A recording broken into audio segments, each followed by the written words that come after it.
On a Wednesday morning in January of 1999, at 35 degrees below zero in Wyoming's Wind River Canyon, a Union Pacific rotary snowplow locomotive weighing 150 tons left the track and fell 80 feet into the canyon.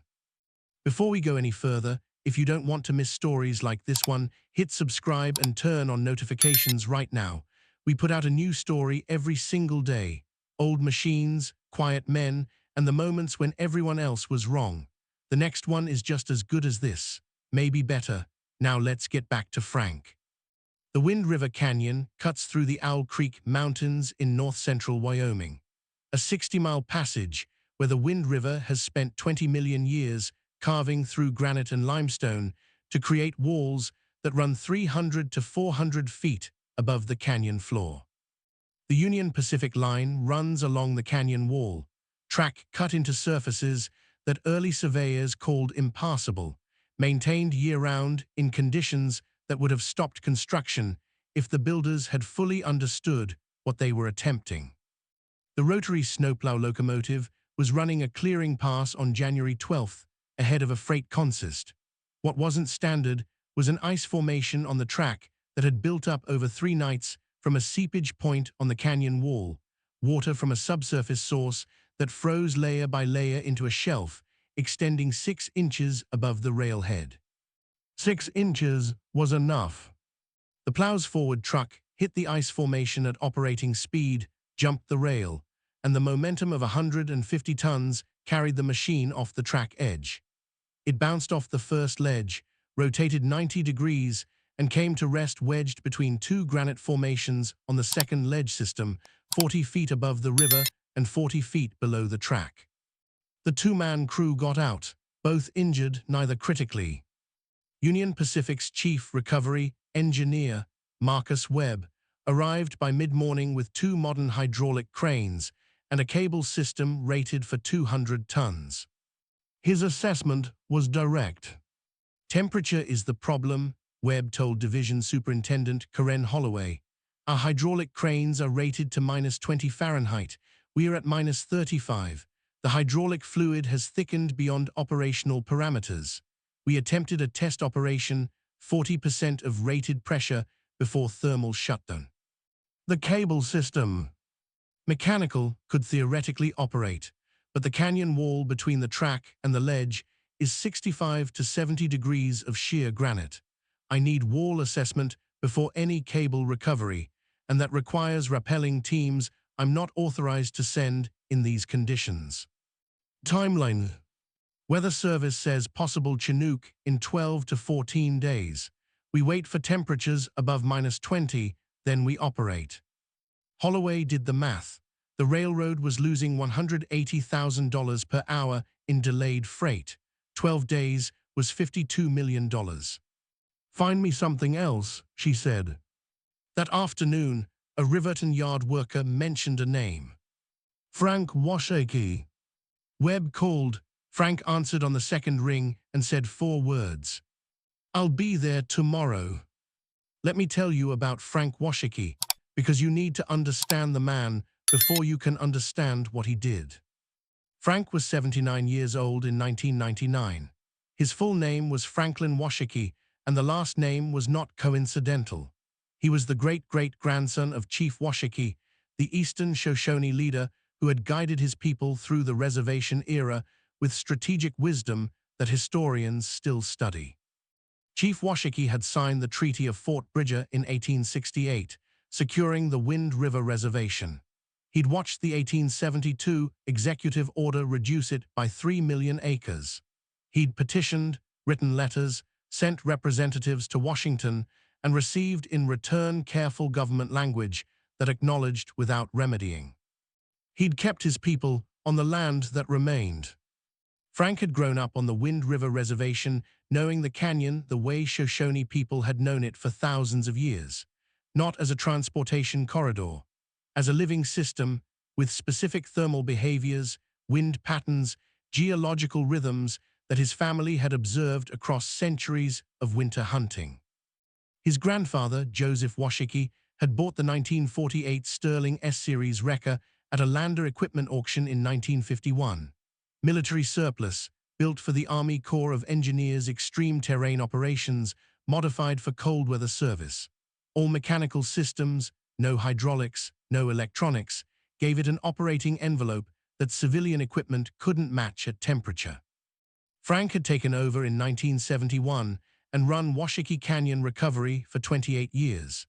He'd pulled ore trucks off canyon roads in January, recovered drilling equipment from ledge systems in February, worked conditions that stopped equipment designed 30 years after the Sterling was built. He'd also reported the seepage point that caused this derailment to Union Pacific track maintenance in 1987, and again in 1993. On the morning of January 13th, Frank drove the Sterling to the canyon rim, exhaust vapor rising in the extreme cold, and walked over to meet Marcus Webb. Webb looked at the Sterling, dark green paint, faded by 50 years of Wyoming winters, frost packed into every crevice, a truck that looked like it belonged in a museum rather than on a recovery site. "Mr. Washakie," Webb said, "I've heard of you." "Marcus Webb," Frank said, "you managed the Donner Pass derailment in '94, the Feather River Canyon rock fall in '96. Webb looked at him. "You know my work." "I know this canyon better than I know most people," Frank said. "I wanted to know who was managing the problem before I told you how to solve it." Webb's hydraulic cranes sat frozen and useless. The cable system was mechanical and could operate, but the canyon wall anchor positions were unknown to anyone on his team. "The anchor positions are in my head," Frank said. "The ledge geometry is in my head. The cable angles are in my head." He looked at Webb. "The canyon is in my head." "The locomotive weighs 150 tons, Webb said, "on a 65-degree wall at -35. The Sterling's winch is 12-stage mechanical reduction," Frank said. "No hydraulics, no electronics, no thermal cutoffs. At -35 it runs exactly the same as it runs at +70. He looked at his truck. "The cable is rated for 200 tons. The granite anchor formations I'll use have been holding Shoshone hunting camps against Wind River winter winds for 1,000 years." Webb looked at Holloway. Holloway looked at the math she'd been running since Webb's 2-week timeline. "Authorize it," she said. Webb documented his objections. Holloway signed the liability authorization. "Let me tell you about the 1948 Sterling S-Series, because understanding the machine is the only way to understand what Frank did next." The Sterling Motor Trucks Company had built the S-Series for heavy terrain military operations, specifically for Army Corps of Engineers work in mountain and extreme cold environments. It had a straight-eight gasoline engine producing about 190 horsepower, but the horsepower was almost beside the point. What mattered was what it didn't have: no hydraulics, no electronic controls, no load-limiting sensors, no thermal protection shutoffs. 12 stages of planetary reduction, delivering 35,000 pounds of sustained pull at whatever temperature the operator chose to work in. The limitation was the operator, not the machine. Joseph Washakie had added one modification that Frank had used every cold-weather job since: a deployment frame with guide rollers made from elk antler, which maintained flexibility at temperatures that made standard rubber and synthetic materials brittle. Ancient material, modern problem, unchanged in principle from how Shoshone hunters had used antler-based tools for canyon descent for generations. Frank spent the morning on the canyon wall. He went down using routes that weren't visible as roots from the rim, using hand and footholds worn into the granite over centuries of use, moving with the specific deliberateness of someone who had made this descent before and knew exactly where each foot went. He was gone 2 hours and 40 minutes. Webb timed it without comment. The UP crew watched the point where Frank had descended. From the rim, the canyon wall looked sheer. There was no visible route, but Frank had simply walked down it. When he came back up, covered in frost, he poured coffee from a thermos, sat on the Sterling's running board for 5 minutes, and began rigging. 3 anchor points, Frank told Webb as he worked. Two are granite formations my grandfather used for hunting camp anchors in the 1940s. He showed me where they were in 1962. The third I found myself in 1978 on a drilling rig recovery. Cable moved through his hands with practiced efficiency despite heavy gloves. I'll attach the locomotive at 3 points: primary lift, secondary stabilization, and rotation control. Rotation control, Webb said. The locomotive wants to rotate clockwise during the lift. Weight asymmetry in the rotary plow mechanism. If I don't control it, the machine swings against the canyon wall and we lose the recovery angle. He looked at Webb. Rotation control cable runs through the second anchor formation, redirected through a pulley I'll place on the wall. Counter-rotational force during the lift. Webb ran the mechanics in his head. The three-point system addressed exactly the load management problem that had made him reluctant to attempt wall recovery at all. You've done this before, Webb said. 3 times, Frank said. This section of canyon wall specifically, 2 other up locomotives and a drilling rig. Same ledge system, different machines. Webb stopped. 3 previous recoveries from this same section. The seepage point creates ice formations every 3 to 5 years. The ice formations derail equipment. The equipment goes to the second ledge system. Frank kept working. I told up maintenance about the seepage point in 1987 and in 1993. Webb was very quiet. They didn't act on it, Frank said, just factual, not bitter. At 15:30 hours, after 3 more canyon wall descents to set anchors, the rigging was complete. Frank climbed into the Sterling and engaged the winch. Let me tell you about the recovery. The 12-stage reduction engaged with its mechanical clicking, delivering force to the cable drum at a rate Frank had chosen, and the machine did not vary from. 3 cables went taut in sequence: primary lift, rotation control, secondary stabilization. For 20 minutes, the locomotive didn't move. Webb had his strain gauges on the Sterling's frame. Primary lift cable at 40% of rated, he told Holloway. Rotation control at 32. It's not moving, she said. It will, Webb said. He'd stopped predicting this wouldn't work approximately 2 hours ago during Frank's second canyon descent. He's letting the load equalize. You have to let it settle before the machine moves. Otherwise, you lose your rigging geometry. He paused. He's doing it right. At the 23-minute mark, the locomotive shifted 1 inch, then 2. It began to rotate counterclockwise, controlled, the rotation control cable doing exactly what Frank had designed it to do. Counterclockwise, Webb said quietly. That's what you want. He's correcting the weight asymmetry before the lift. The locomotive rotated 15 degrees, held. Then the primary lift took over. The machine began to rise. 6 inches per minute, sustained and steady, the Sterling's engine note unchanged, the cable tension constant, the 3-point geometry maintaining itself as the load moved from the ledge into suspension and then upward along the canyon wall. The cable paths followed the ancient hunting trails. The anchor formations were the same formations that had served as camp anchors for generations of Shoshone winter hunters. The locomotive was being recovered along a path that had been in Frank's family's knowledge for a century and in the canyon's geological reality for thousands of years before that. At 2 hours, the locomotive's upper section cleared the second ledge system. At 4 hours, the boom was at maximum extension, and the locomotive was 20 feet below the track. Frank stopped the winch. Webb knocked on the cab door. Frank rolled the window down. Transition point, Frank said before Webb could speak. The wall angle decreases in the last 20 feet. Same cable tension makes the load swing inward against the wall.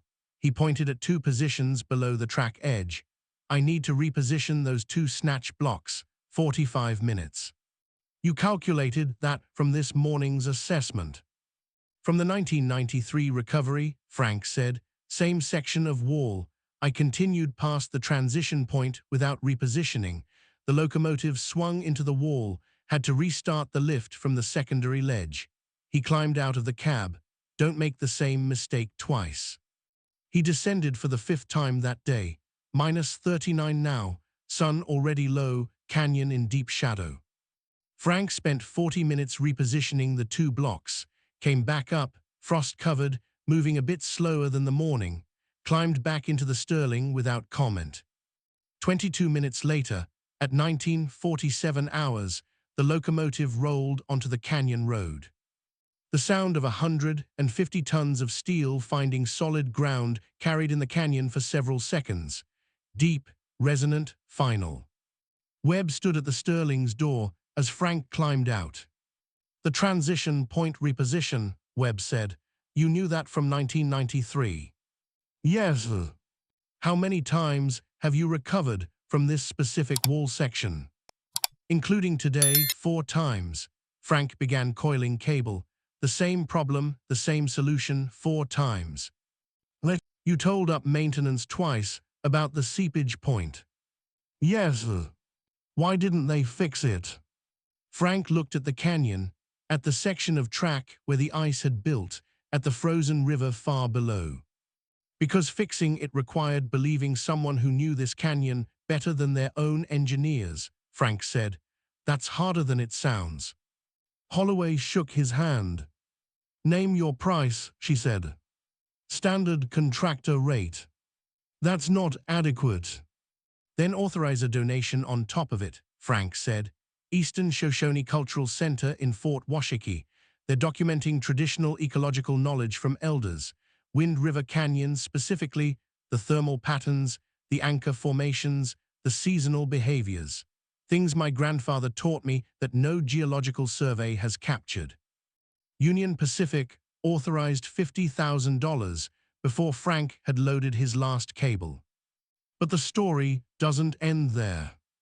Let me tell you what happened 6 weeks later, because that's when Frank made the discovery. The Sterling had been hesitating on cold starts since the recovery, a small fuel primer air leak, probably from sustained -37 operation stressing a seal. Frank pulled it into his grandfather's shop in Fort Washakie and began working through the fuel system. When he removed the fuel line bracket from the rear mounting point, a section of frame rail sounded dense when he tapped it. Not hollow, something inside. His grandfather's elk hide waterproofing. He recognized it immediately. He spent a morning carefully cutting through the outer rail. Inside, 3 documents wrapped separately. The first was a handwritten transcription of the Treaty of Fort Bridger, dated 1868. The margins were annotated in a cramped second-hand, Eastern Shoshone language notation, documenting what the Shoshone negotiators had understood they were agreeing to versus what the English text said. In 3 places, significant divergence. The second was a collection of 7 letters, all signed Washakie. Chief Washakie's own letters, addressed to the Commissioner of Indian Affairs in Washington, dated between 1872 and 1886. Each one addressed the 1872 executive order that had removed 3 million acres from the Wind River Reservation. Each one documented specific agreements Chief Washakie understood to have been made during treaty negotiations that the order had violated. Each one requested review. None had received a substantive response. Frank verified this later from the National Archives. The third document was handwritten in Shoshone. Frank read it slowly, the old formal language requiring concentration. His grandfather, Joseph Washakie, dated 1952. "Franklin, I am writing this for you because I will not be here when you need it. I kept these because they are Chief Washakie's own words, his own hand, the letters to Washington that Washington did not answer, the treaty annotations that show what our people understood they were agreeing to. Chief Washakie agreed to peace because he loved his people more than he hated what was done to them. He signed what he signed because the alternative was worse. And then he spent 30 years trying through letters and meetings and patience to correct what had been done wrong. He did not succeed in his lifetime. Maybe you will not succeed in yours, but the letters exist, the annotations exist, the truth of what was negotiated exists." I want you to know that your great-great-grandfather was not a man who accepted what was taken without protest. The history books say he was cooperative and pragmatic. He was all of those things. He was also a man who wrote 7 letters to Washington asking for justice and received 7 form acknowledgments. That is not cooperation, that is endurance. There is a difference. The Wind River Canyon is still ours in the way that matters. We still know it better than anyone. We have worked in it longer than the railroad has existed.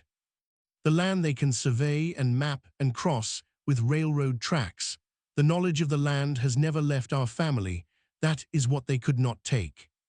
Joseph Washakie, March 1952. Frank sat in his grandfather's building for a long time. He called the Eastern Shoshone Cultural Preservation Office the next morning. The cultural director and a historian from the University of Wyoming authenticated the documents over 2 months. Chief Washakie's letters were the only known collection of his personal correspondence regarding the 1872 boundary reduction, a crucial gap in the historical record. The treaty annotations provided specific documentation of Shoshone Treaty, understanding that historians had inferred from oral tradition, but never had primary source evidence for. The documents were donated to the Wind River Tribal Archives in Fort Washakie, where they became the centerpiece of a new exhibit on Chief Washakie's diplomatic legacy. The University of Wyoming historian published the first academic paper to cite Chief Washakie's own handwriting on the 1872 boundary issue. The Eastern Shoshone Tribal Legal Department submitted the annotated treaty copy to the Bureau of Indian Affairs as supporting documentation in an ongoing consultation request about Wind River Reservation historical boundaries. The UP donation, $50,000, funded the traditional ecological knowledge documentation project Frank had requested. The project recorded wind and thermal patterns in the Wind River Canyon from 12 elders over 3 years. The documentation included the seepage point information Frank had reported to UP twice without action. Union Pacific's Track Maintenance Division, presented with the documentation project findings, installed a drainage system at the seepage point in spring 2001. There has not been an ice formation derailment on that section of track since. The Sterling stayed in Frank's shop until 2007, when his son took over Washakie Canyon recovery. Truck stays, Frank said, goes with the work. His son kept it, still keeps it, still fires it up for Wind River Canyon recovery in the winters, still navigating canyon walls by routes that Eastern Shoshone hunters used before the railroad existed. Frank Washakie died in 2011 at the age of 91. His funeral was held at the Eastern Shoshone Community Center in Fort Washakie, and the Wind River Mountains were visible from every window. Marcus Webb came, drove from Denver, where he'd retired from UP in 2004. He sat in the back and listened to Frank's son describe a man who had spent his life working in a canyon his family had known for centuries, who had pulled railroad equipment off canyon walls 4 times, who had told UP twice about the seepage point that caused 3 of those 4 derailments, and who had never once made them feel bad about not listening. That last part, Webb told Frank's son after the service, the not making them feel bad about it, I've thought about that a lot. My grandfather's letter talked about it, Frank's son said. Chief Washakie loved his people more than he hated what was done to them. My father was the same. He didn't carry the bitterness. He carried the knowledge. Webb was quiet for a moment. He could have let the 4th derailment happen, Webb said, just done the 4th recovery. Frank's son looked at the Wind River Mountains. Because the canyon is his family's, he said, the railroad runs through it, but the canyon belongs to the people who have known it longest. You don't let things go wrong in your own house just because someone else is responsible for fixing them. The 1948 Sterling is still in the Washakie family. Frank's son drives it on the coldest winter days to prove that it still starts. Takes it to Eastern Shoshone cultural events where it has become a fixture. the dark green wrecker that carried Chief Washakie's letters for 47 years and Frank Washakie's knowledge for 51 more. Chief Washakie's letters are in the Wind River Tribal Archives now, under glass. One of them, written in 1876, ends with a sentence Frank's son had printed on a card and taped to the Sterling's dashboard. The land speaks to those who listen. We have been listening for a very long time. Every January, on the coldest night of the year, someone from the eastern Shoshone community drives to the Wind River Canyon rim and starts the Sterling. They let it idle for 20 minutes in whatever the temperature is. The machine runs. It always runs. The engineers said nothing could pull it out. The old man fired up his 1948 Sterling and proved that the canyon gives back to those who know its winter voice. Chief Washakie knew it. His great-great-grandson knew it. And the Sterling, green as canyon pine in the Wyoming winter, carried both of them forward into a history that is still being written.